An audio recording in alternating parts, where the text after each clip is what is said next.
今日我謹代表香港教育圖書有限公司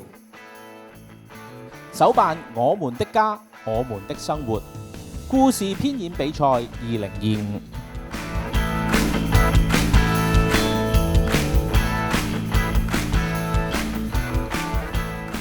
要有創意，才能夠編出精彩的故事。如果你而家唔履行承諾嘅話，好多你之後講嘢都係大話。細佬同埋家姐有祝爸爸媽媽講咗啲祝福嘅説話。我反而覺得花謝咗唔係一件壞事，花謝咗會開出更加靚嘅花。我哋經過困難之後，會成為更加好嘅自己。我有一個好消息要宣布，我的文稿被錄用了！哇！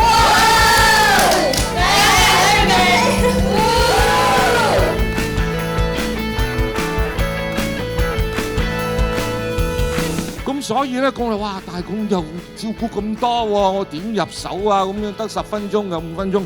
所以喺芸咁多裏邊咧，我覺得認為最重要咧，擺第一位咧，寫劇本、寫故事創作，主題係重要，主題溫馨的家。以為個文字就表達晒一切，而忘記咗我哋其實嗰個高低抑揚嘅語氣係同樣重要，甚至還有過之。通過一個小嘅故事講一個大嘅道理，呢個大嘅道理呢，我哋圍繞住呢個比賽，自然就係傳統美德。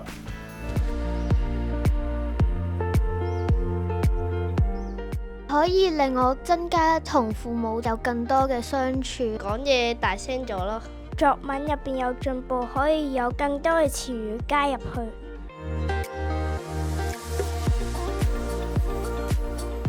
我會推薦佢哋過嚟呢個比賽，因為我覺得呢個比賽唔單止係自信心，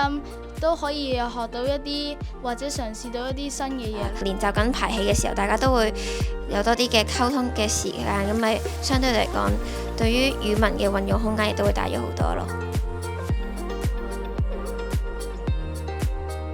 大家都非常之主動同埋積極嘅，咁喺呢一個活動當中，咁佢哋可以自己去創作一個故仔，同埋用唔同嘅台詞啦，或者係表現嘅方式，將呢個劇本表現出嚟，咁佢哋就會覺得係一個非常之新奇啦，同埋係第一次參與咁樣嘅活動，佢哋都會覺得係好興奮嘅。咁因為傳統課堂呢，我哋會有好多時候比較割裂啊，即係譬如話我哋單純閱讀或者係寫作，或者我哋一啲聽説嘅訓練，咁但係呢個比賽呢，因為佢係跨範疇嘅一個結合嚟嘅，所以咧我哋會睇到咧9個範疇咧，其實都可以揾到，即係除咗我哋聽説讀寫之外咧，仲會有中華文化啦，有品德情義，同埋咧仲有思維。咁或者如果做得好嘅時候咧，佢哋喺生活中仲可以不斷自學，咁所以我覺得係非常有意義嘅。